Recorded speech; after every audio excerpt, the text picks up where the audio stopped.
llamado a la colección es Revés, porque lo que queremos es mostrar, lo que queremos como antropólogas, es mostrar algo así como el revés del revés.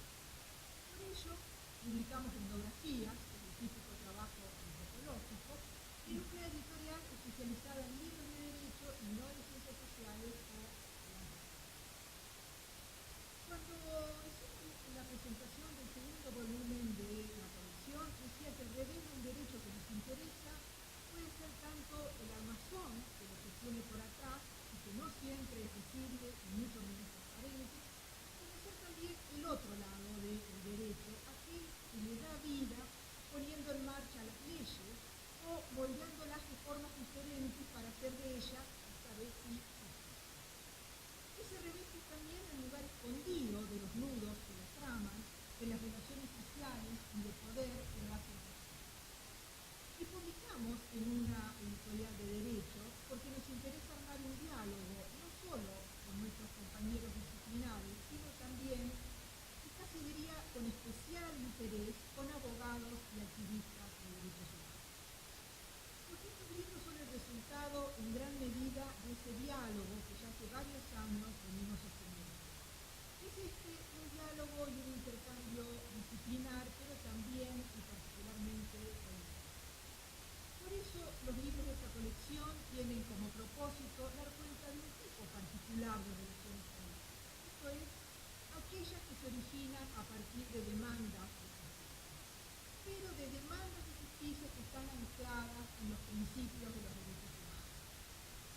Y el libro de María José, justo es decirlo, encaja perfectamente en el nombre de esta colección, porque la reconstrucción sociológica que ella hace de uno de los casos líderes que llevó el CELS permite desplegar las dos caras del ejercicio del derecho durante la dictadura.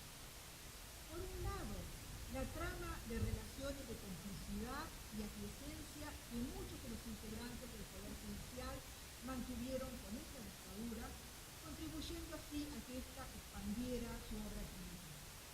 Pero por otra, mostrando también cómo esa trama de relaciones puede ser, y de hecho ha sido, perforada y puesta al descubierto por abogados seriamente comprometidos en la defensa de los derechos humanos.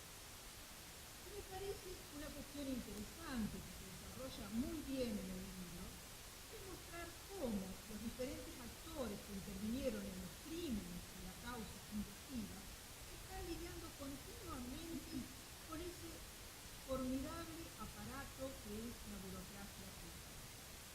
Pero que esa misma burocracia, que supo servir tan fielmente al poder militar, es en la que es posible buscar las huellas que dejaron quienes gobernaron y entonces reconstruir sus acciones y responsabilidades. El libro de María José, y me consta, es el resultado de muchos años de trabajo, de un esfuerzo importante por comprender el lenguaje y los recovecos de esas burocracias, así como los lazos que unen al Poder Judicial cuando juega como una corporación poderosa.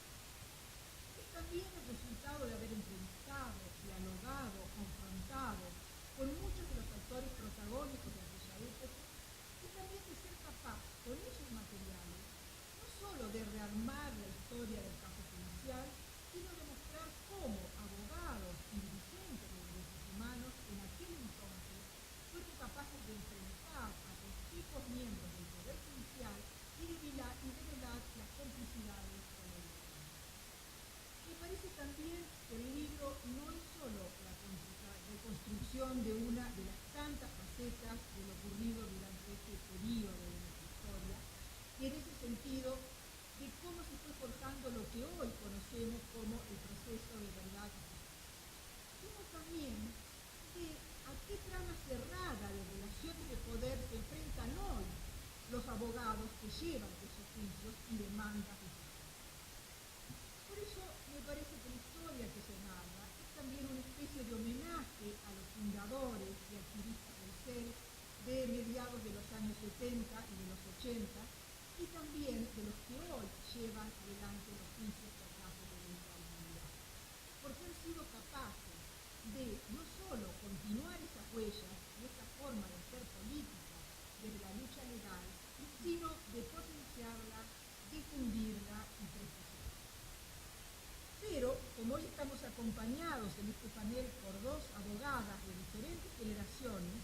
ellas protagonista de los hechos que María José etnografía, también actual jueza y profesora de la Facultad de Derecho de la UBA, Lucila Larrandá, y otra, Paula Lichbasti, directora del área de Justicia Democrática del CELS y experimentada e inteligente luchadora en la causa de los derechos humanos, me parece lo más oportuno agradecerles a ambas, muy especialmente la presencia y la lectura, y entonces escucharlas a ella, primero a Paula, luego a Lucila y luego a María José, para el libro que venimos a presentar.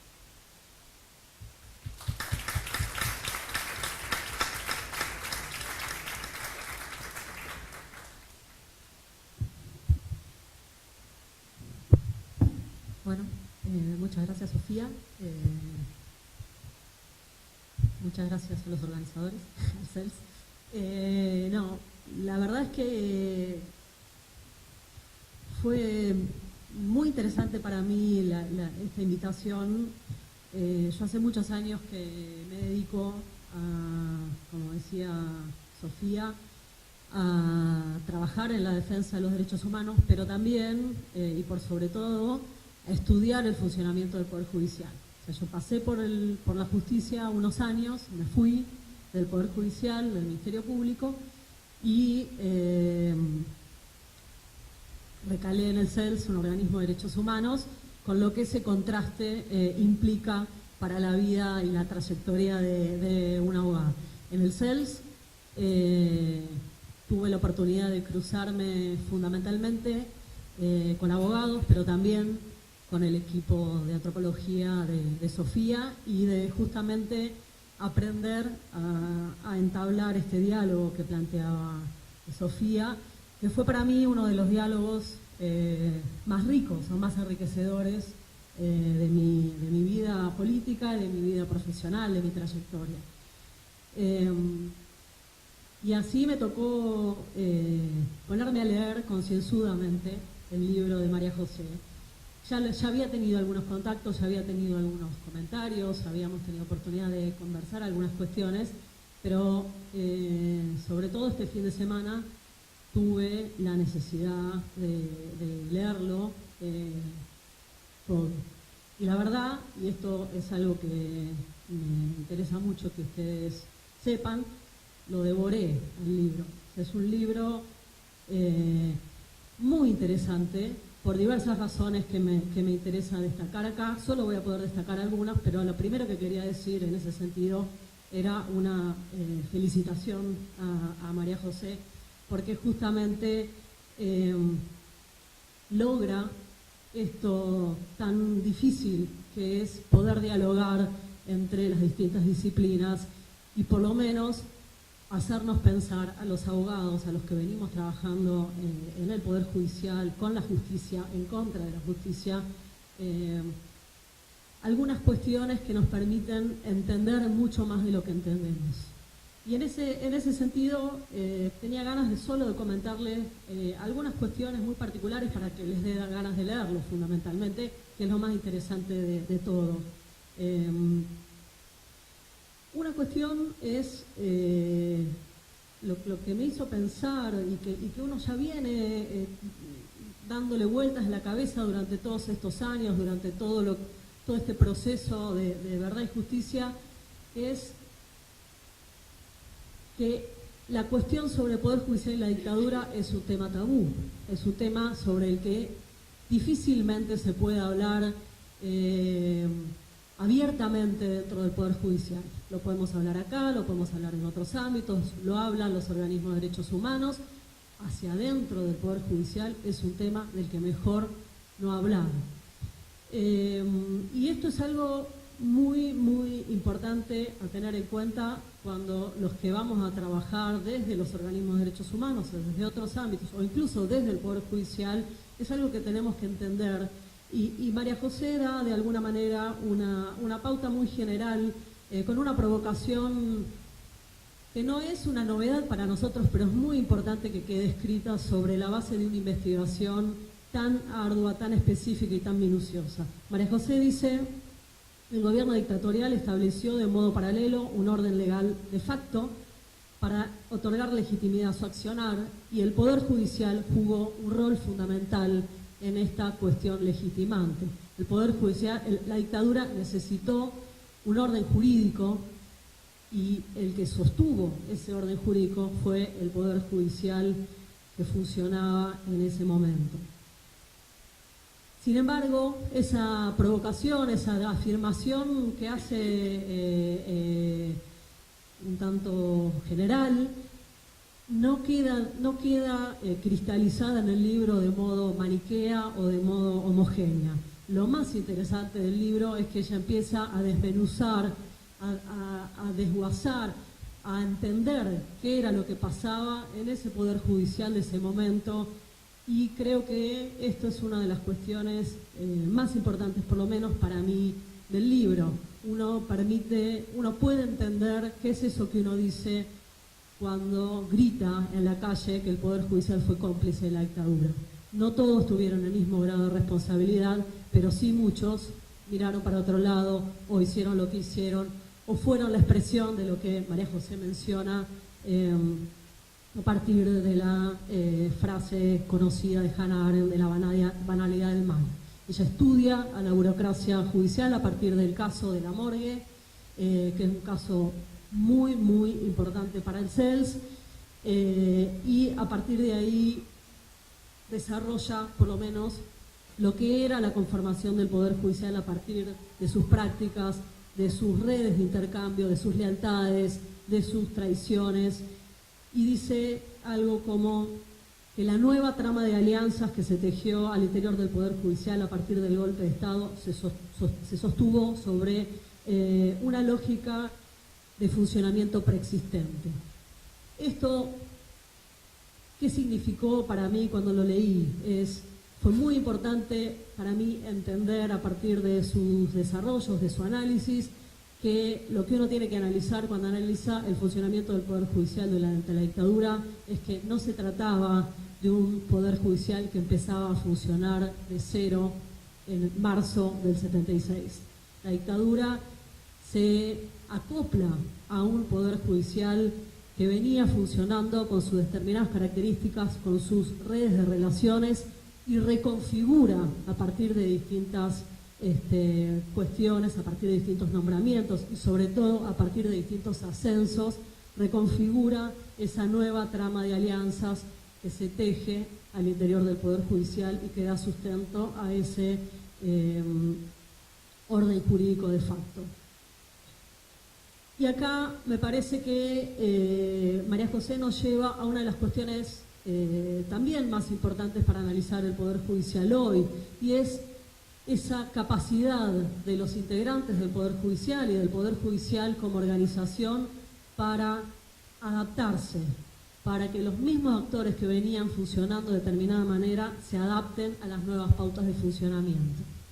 A partir de eso, ella reorganiza, luego de su investigación, sus entrevistas, 3 grupos muy importantes dentro del Poder Judicial, a los que llama los orgánicos, los independientes y los adaptados. Los orgánicos eran aquellos que con muchísima evidencia aparecían comulgando con la dictadura militar. Los independientes, aquellos pocos, muy pocos, que venían de antes y que trataron de generar ciertas acciones rupturistas o disfuncionales, que fueron las que permitieron, en todo caso, que cobrara la luz, que saliera a la luz parte de lo que fue el caso de la morgue o el caso que María José relata en el libro. Y el último grupo, y fundamentalmente el más importante desde mi punto de vista, los adaptados, es ese grupo que en el CELS llamamos los grises, es ese grupo de integrantes del Poder Judicial que vienen trabajando dentro de la burocracia judicial y que terminan, en todo caso, adaptados a las circunstancias, adaptados a las leyes, a las nuevas redes de intercambio, a los nuevos intereses, a las nuevas lógicas de funcionamiento. Es sobre este grupo muy grande de integrantes del Poder Judicial que María José presta atención a sus prácticas burocráticas, y llama la atención sobre una de las cosas más fuertes para mí del libro, que es la frase que dice una de las abogadas entrevistadas por María José, que llevó adelante el caso de la morgue y que sostuvo: mientras arriba en los tribunales se rechazaban los habeas corpus, abajo en la morgue se inhumaban los cuerpos de los desaparecidos sobre los que se había hecho las denuncias.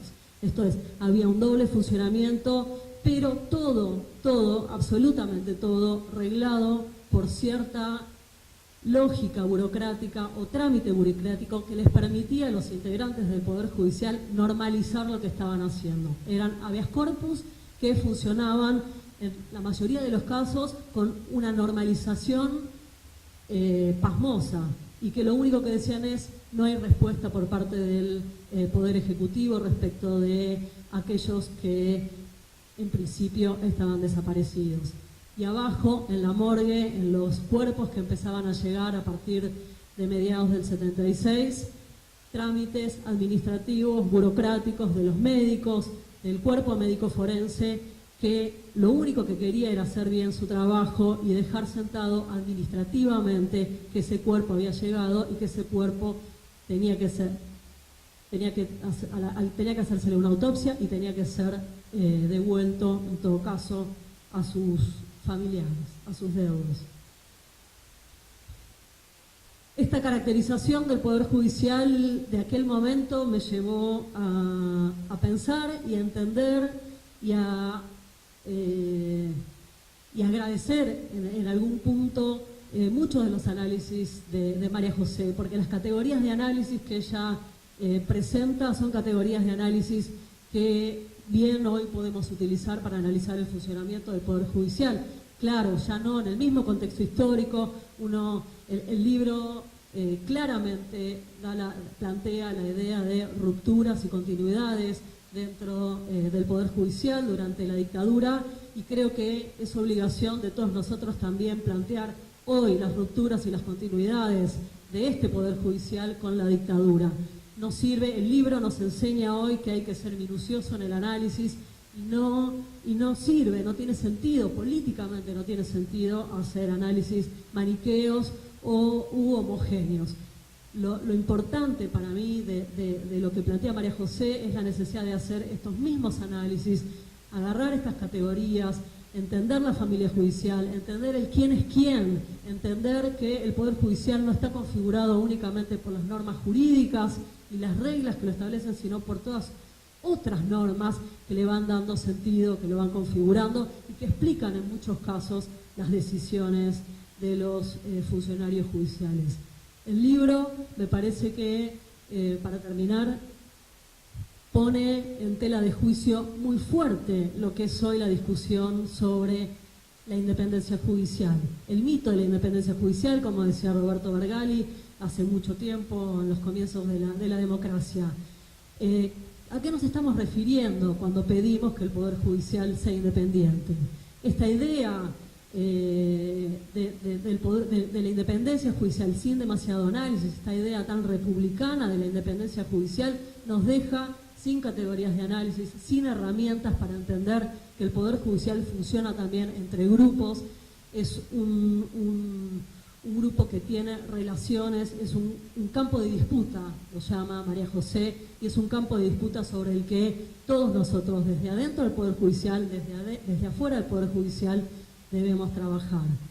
Nos hace, o por lo menos me hizo pensar mucho también sobre el análisis que hoy podemos hacer de la respuesta judicial a los casos de violencia policial o los casos de violencia carcelaria. ¿Cómo es que los jueces dejan que desfilen los detenidos todos los días por sus despachos con moretones, con denuncias, con miedos, con caras de desesperación, y al mismo tiempo dicen que en las cárceles de Argentina no pasa nada? ¿Quiénes son esos jueces que todos los días tienen que tramitar esos expedientes, en muchos casos habeas corpus, en los que se denuncian violaciones de derechos humanos como la tortura, los apremios o el gatillo fácil? Nos permite entender también el libro de María José con muchísima mayor profundidad. ¿Qué es eso que apareció, por lo menos por ahora, en los diarios, y esperemos que con muchísima mayor profundidad en el caso de las coimas vinculadas al caso Ferreira, el caso en el que aparecen grabaciones en las que se dice que jueces de casación iban a cobrar una suma de dinero para hacer un sorteo de una sala específica en el caso del asesinato de Mariano Ferreira y del procesamiento de Pedraza. En esas escuchas, en esa causa judicial, aparecen todas esas redes de intercambio, esas relaciones de poder de las que hablaba Sofía recién. Aparece el Poder Judicial, aparece la Cámara de Casación, tan vinculada a lo que fue la resistencia al proceso de verdad y justicia, aparece la Iglesia, aparecen las Fuerzas Armadas, aparece la CIDE. Estas son las relaciones que uno tiene que buscar para entender el funcionamiento del Poder Judicial hoy, y es lo que María José puso en blanco, en negro sobre blanco en el libro respecto de lo que era el Poder Judicial en la dictadura militar.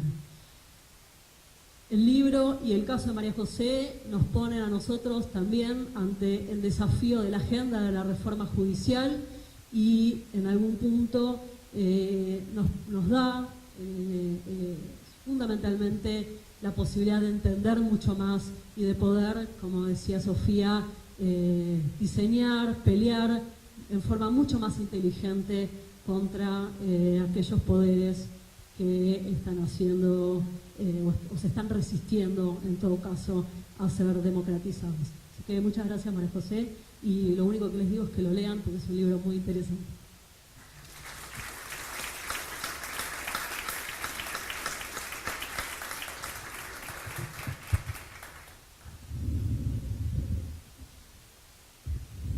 Bueno, yo quiero agradecerle a María José la oportunidad que me ha dado de presentar este libro.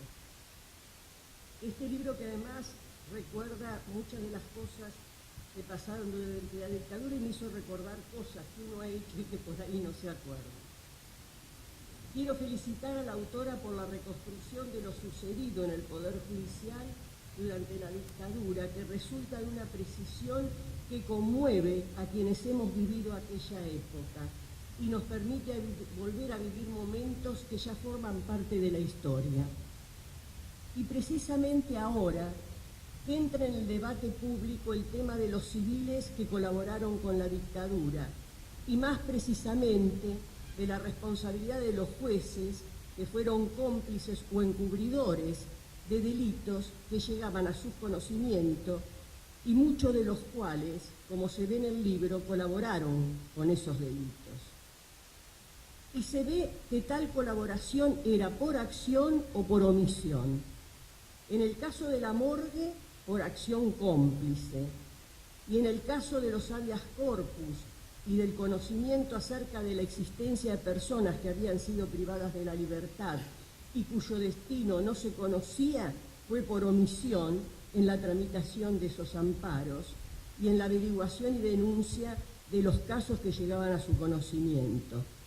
Porque no solo se admitían las respuestas negativas a los amparos, a los habeas corpus, sin averiguar nada más ni insistir, sino que también no se denunciaban, no se cerraban el habeas corpus, en la mayoría de los casos con denuncias de privaciones ilegítimas de libertad, salvo algunos casos excepcionales, como el del juez Olivieri, que aparece en el libro, y en cuyo... gracias a quien descubrimos las pruebas del caso de la morgue. Y esto forma parte de uno de los aspectos que permitió el accionar impune de los crímenes que se cometían e hizo que los familiares de las víctimas no tuvieran ningún lugar donde acudir, o como en el caso de Norberto Gómez, que es el caso por el cual se juntan las pruebas del tema de la morgue. En el caso de Norberto Gómez, los familiares no solo no tuvieron respuesta, sino que no sabían qué había pasado, pensaban que estaba desaparecido cuando se tenía registro de la muerte violenta y de la inhumación como NN en la Chacarita, en la parte del que mandaba la morgue judicial. Es decir, los familiares primero tardaron en darse cuenta que había sido privado de la libertad. Cuando pasaron meses y no tenían noticia de sus hijos, presentaron varios habeas corpus, todos negativos, y no se hizo ni siquiera,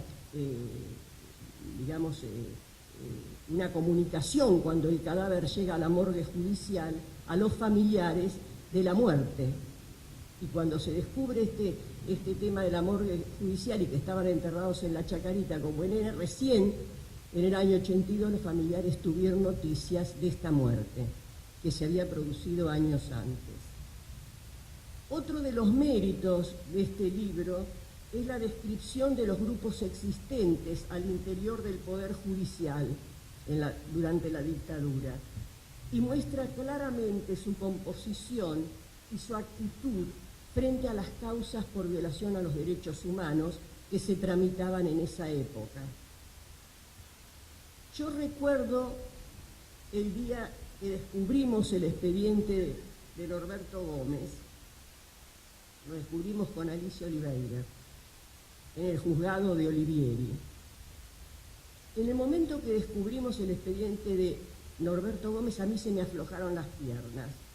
Y vimos que por fin teníamos una punta para descubrir las pruebas de algo que circulaba durante el llamado proceso, que era la colaboración de la morgue judicial con los militares.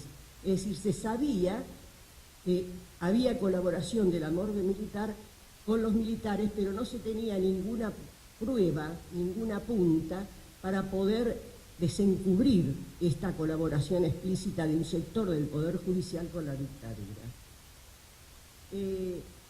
Entonces, cabe preguntarse, sin colaboración de los civiles, en este caso de los jueces, ¿hubiera sido igual el accionar secreto e impune de las Fuerzas Armadas? Esto es lo que uno tiene que preguntarse. Sin esa colaboración, ¿no hubieran existido muchas más pruebas de ese accionar? Aunque sea pruebas para el futuro, porque cuando nosotros trabajamos en derechos humanos, sabíamos que en ese momento podía no tener resultado, pero uno junta pruebas para el futuro, para que quedaran algún registro, aunque sea lejano, de las cosas que estaban sucediendo. Si no hubiera habido colaboración del Poder Judicial, hubieran quedado muchos más pruebas y documentos de ese accionar, por lo menos para cuando se acabara la dictadura. El aspecto de la memoria es fundamental para el conocimiento de lo sucedido en nuestro país, principalmente para las jóvenes generaciones que no vivieron esos sucesos y que muchas veces tampoco han tenido información de lo que sucedió en el país a través de sus familiares. Y este trabajo contribuye en forma importantísima en este campo, es decir, en el campo de la reconstrucción de la memoria para estas jóvenes generaciones y para las futuras generaciones. Y no se trata solamente del relato del caso de la morgue en el libro, sino de la precisa contextualización del caso, es decir, del estudio y precisa descripción tanto de la conformación del Poder Judicial como en el ámbito académico de la Facultad de Derecho en las décadas de los 60 y los 70, porque también hace un raconto para atrás, digamos, antes del golpe militar y qué había sucedido en la década del 60 también. Por eso es muy importante y muy amplia este registro de la memoria que hace María José, tanto en el Poder Judicial como en el ámbito académico. Yo que he vivido desempeñándome en ambos espacios, es decir, en el ámbito judicial y en el académico, hasta el 24 de marzo de 1976, ocasión en la que fui dejada cesante en ambos sectores, y he vivido a través del ejercicio de la profesión durante la dictadura lo sucedido al interior de la justicia penal. Por eso me parece que hay que destacar este aspecto de reconstrucción precisa que hace María José en el libro. En realidad, yo les voy a confesar, no resulto una presentadora del libro objetiva. Primero por el cariño que me une a la autora y en segundo lugar porque viví la tramitación del caso y de muchos habeas corpus y denuncias durante el llamado proceso de reorganización nacional. Pero esto me lleva, y ahora sí con objetividad, a afirmar el valor del libro como descripción y memoria precisa de lo sucedido. Como dice la autora, la pertenencia a un rango de edad de los protagonistas y entrevistados la condujo a pensar sobre el concepto de generación, entendida como las experiencias históricas y sociales compartidas que la diferencian de otras generaciones. Y yo pertenezco precisamente a ese momento histórico particular que fueron las décadas de 1960 y 1970. Asimismo, muestra con precisión los problemas de género en el fuero penal, así como el tema de las jerarquías y la delegación de funciones que implicaba el trámite del juicio escrito, así como los modos de reclutamiento de quienes integraban el fuero penal.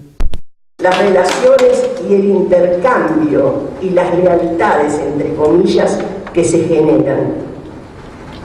Asimismo analiza, como les decía hace un momento, lo sucedido en años anteriores al golpe del 76, como el golpe del 66 también analiza lo sucedido en el fuero penal. Lo sucedido analiza incluso con las agrupaciones de abogados, analiza la legislación que creó el llamado Camarón, que era la Cámara Federal en lo penal, el comienzo de la movilización de los trabajadores, incluso describe el comienzo de la movilización de los trabajadores judiciales, que posteriormente terminará con la creación de la Unión de Empleados de Justicia de la Nación, en 1973. Asimismo, como señala al principio del análisis de las adscripciones académicas, las llama, refleja cómo se reflejaba en la Facultad de Derecho la composición, en cierto modo, del Poder Judicial y los grupos existentes. Resulta también de una brillante precisión y en el ámbito penal describe lo sucedido con este ámbito penal cuando estaba Jiménez de Azúa y lo sucedido posteriormente cuando triunfa la derecha a través de Francisco Laplaza. O sea, es de una precisión increíble. También analiza lo que recién decíamos del reposicionamiento de sectores del Poder Judicial, tanto en el golpe de Onganía, como cuando vino el gobierno constitucional, como cuando se dio el golpe de Estado del 76, cómo se van reposicionando en distintos periodos históricos, incluso cualitativamente distintos también, tratándose de golpe de Estado, como fue el golpe del 66 al golpe del 76, que fue mucho más cruento.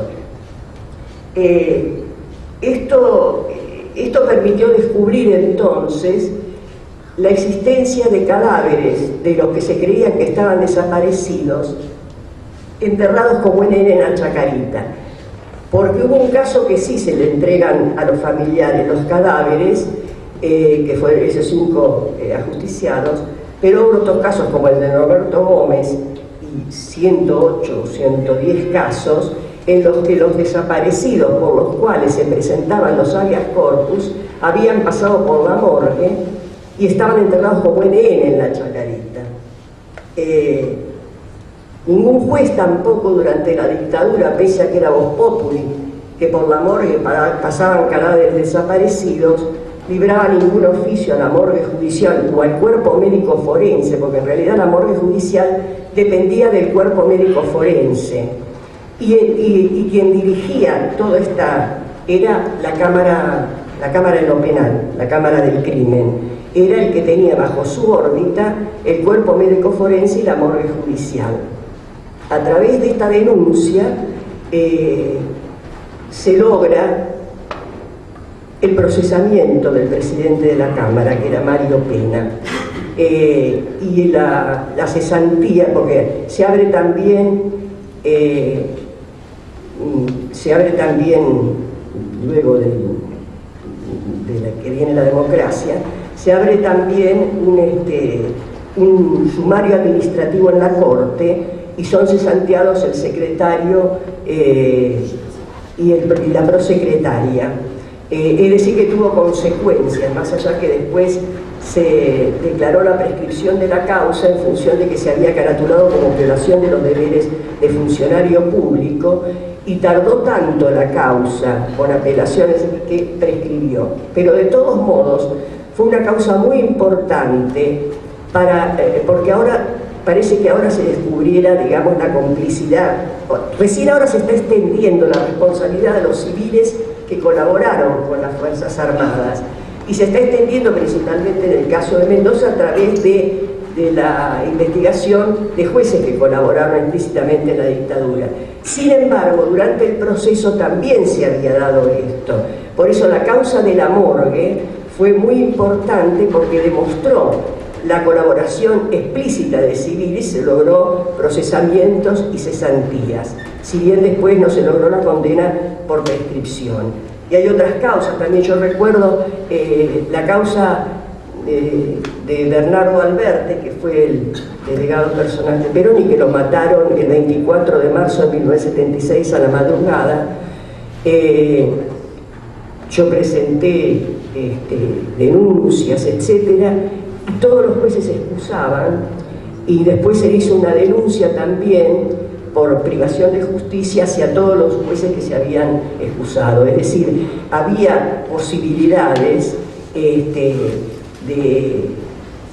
que quedaran cosas. Por eso yo me pregunto, ¿qué hubiera pasado si los jueces hubieran hecho más de lo que, no solo los que fueron cómplices directos como el caso de la morgue judicial, sino aquellos que fueron, como yo digo, cómplices por omisión, por no investigar, por no averiguar qué hubiera pasado, ¿no?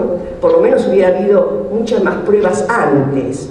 Desgraciadamente, a través de la política del primer gobierno democrático, que cerró las causas con la obediencia de vida y el punto final, estamos recién ahora, después de 35 años,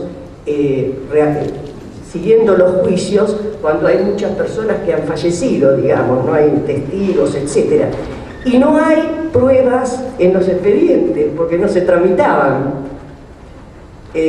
Por eso adquiere, o sea, lo único que hay como pruebas documentales son las denuncias de CONADER y casos como estos en los cuales se había juntado algún tipo de prueba. Yo ahora, acordándome de este caso y de lo que trabajamos y del apoyo, quiero un recuerdo especial para Emilio Mignone, que fue el creador del CEL, fue con quien trabajamos, fue una persona excepcional.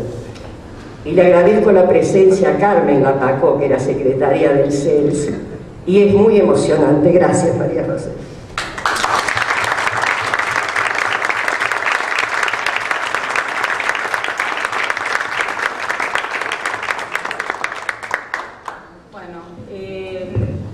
Intentaré ser breve.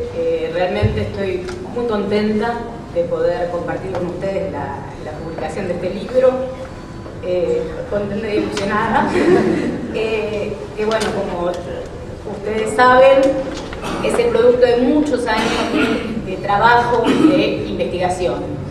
Investigación que estuvo orientada por mi histórico interés en el funcionamiento de las instituciones, fundamentalmente por el funcionamiento de los tribunales.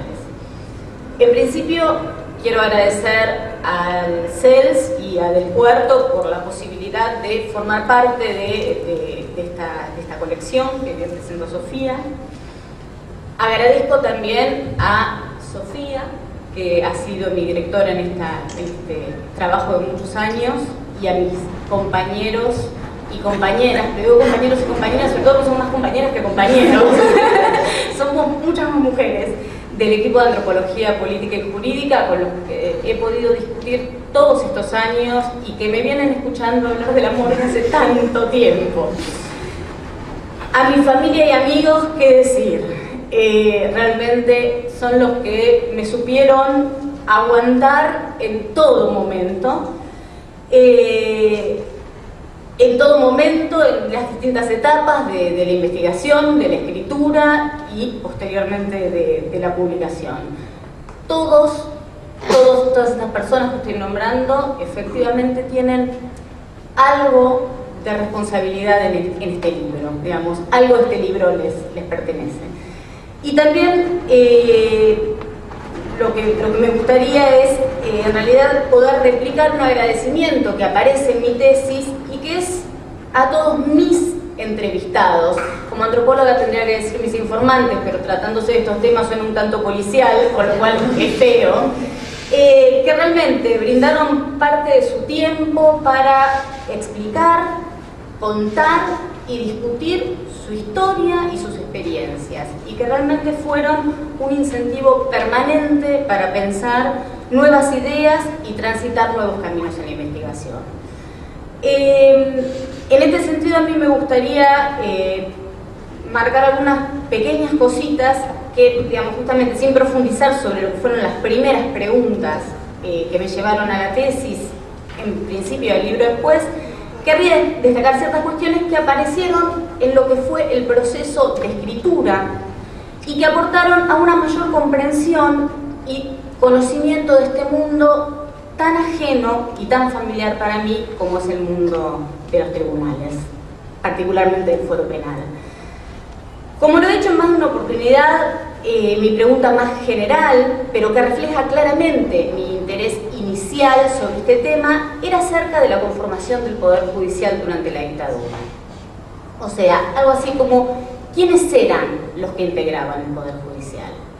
Y tal vez de un modo más específico, como planteó Paula, ¿cuáles eran las continuidades y rupturas que uno podía encontrar en los distintos momentos históricos y políticos en el aparato de justicia? La forma para responder a esta pregunta fue a través, fundamentalmente, del análisis de una categoría nativa, de lo que los antropólogos llamamos categorías nativas, que me estoy refiriendo puntualmente a la categoría familia judicial. Fue justamente a través del análisis de esta categoría y del análisis puntual de la causa de la morgue que comencé a indagar sobre las formas de ingreso, el reclutamiento, los ascensos generados al interior de la justicia. Sin embargo, en los últimos tramos del proceso de investigación, y como les decía, casi en el momento de la escritura, comprendí que al trabajar con una generación en particular, aquellos que habían ingresado al Poder Judicial en los años 60 y 70 aproximadamente, y que habían sido ascendidos o echados de la justicia en el golpe de Estado de 1976, me conducía necesariamente a ampliar el análisis a otros grupos que estaban en permanente relación con ese Poder Judicial. ¿Qué quiero decir con esto? O sea, no se podía pensar a la institución de forma aislada. Entonces, digamos, yo empecé indagando sobre las formas de reclutamiento, ¿no? O sea, cómo pensar esta familia judicial, deteniéndome en lo que yo llamo los espacios de sociabilidad compartidos. Cuando hablamos de la familia judicial, los colegios, los barrios, los clubes, los lugares de veraneo. Para después incorporar necesariamente otros espacios y otras relaciones que permitían entender el funcionamiento de la justicia, las alianzas, los enfrentamientos, las facciones. Esos otros espacios eran, como bien lo planteó Lucila, la universidad, las asociaciones profesionales vinculadas a la militancia, las tradiciones académicas, los estudios jurídicos. que en realidad son todos estos ámbitos los que permitían comprender esa flexible malla de relaciones que constituye el aparato de justicia. Y la posibilidad o necesidad de no pensar al Poder Judicial en forma aislada es lo que habilitó, digamos, o me permitió en todo caso, o me obligó a reforzar la idea del Poder Judicial como una arena de disputas. Pero básicamente, digo, pensar por un lado el Poder Judicial como una arena de disputas, pero también abrió dos ideas que para mí son fundamentales. Por un lado, poder profundizar en la idea de la heterogeneidad de la justicia. O sea, esta clasificación que yo hago de los grupos durante la dictadura, la existencia de los independientes, me parece que justamente es lo que da cuenta de esta heterogeneidad. Esto quiere decir, el Poder Judicial fue claramente funcional a la dictadura, pero no todos los que formaban parte del Poder Judicial fueron cómplices abiertos o velados de la dictadura. Y justamente muchas de las pruebas de los documentos que se conservaron los produjo este activismo judicial, por llamarlo de alguna manera, y fue a su vez el encargado de guardarla. En esta compleja relación con estos abogados, estos pocos abogados que formaban parte de los organismos. Y acá viene la segunda cuestión. Lo que a mí me interesó fundamentalmente fue no solo conocer el funcionamiento del Poder Judicial, sino poder indagar sobre el accionar de estos abogados vinculados a los organismos, particularmente los abogados del CELS, que haciendo uso de su conocimiento, no solo de la familia judicial, esto es, quién era quién, con quién enfrentarse, con quién sostener cierta alianza, en qué momento sostener esa alianza. O sea, conocer la familia judicial, sino también conocer la lógica de la burocracia tribunalicia. ¿Qué es lo que se guarda? ¿Qué es lo que se tira? Justamente fue este conocimiento lo que permitió que develasen la historia que en este libro se cuenta. Y me parece importante destacar que no se trata solamente del conocimiento de las burocracias para hacer uso de las mismas, sino de la imaginación desplegada para librar esas batallas en momentos sumamente difíciles. Y además, no solo librar las batallas en ese momento, sino poder pensar en el largo plazo. Digo, presentarse a la justicia, ¿no? Presentar habeas corpus, en un momento en el que todo parecía inútil, yo creo que se puede explicar sintéticamente en la frase dada por una de los protagonistas de esta historia, cuando yo le pregunto sobre, bueno, ¿por qué presentar las habeas corpus? ¿Cuál era el objetivo? Y la respuesta que me da es la siguiente. Se trataba de una estrategia a largo plazo, y esto Emilio Mignone, lo tenía clarísimo. La burocracia judicial seguía funcionando, y el Poder Judicial, de un modo u otro, siempre te tenía que contestar. Aunque la respuesta fuese no. Era la forma que nosotros teníamos de dejar prueba asentada en un documento público. No de cualquier manera, en un documento público. Creo que esta frase sintetiza parte de esta lucha desplegada por los organismos durante la dictadura.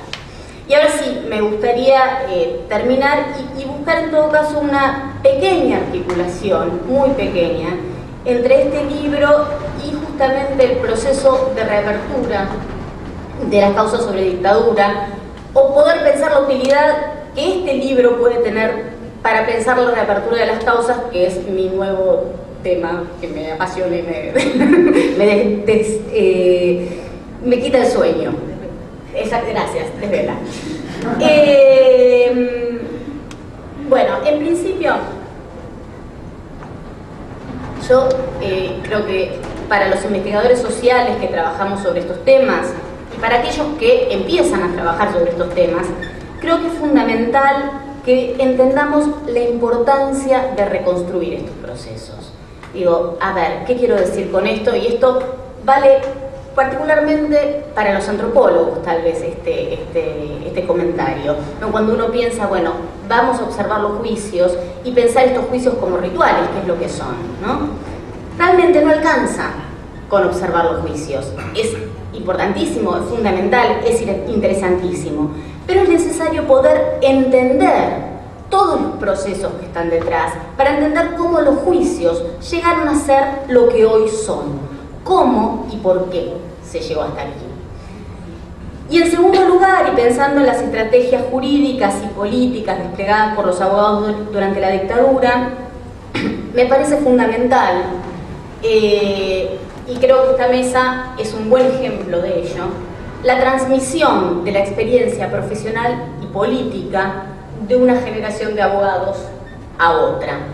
Yo creo que este no fue un objetivo, este no fue un objetivo de este libro cuando se escribió, pero sí es un deseo personal ahora que lo presento. Bueno, les agradezco muchísimo a todos y hago, si esta vez un último comentario, para mí en términos personales, personales, familiares, que tanto que Lucila como Carmen estén acá, es más que importante.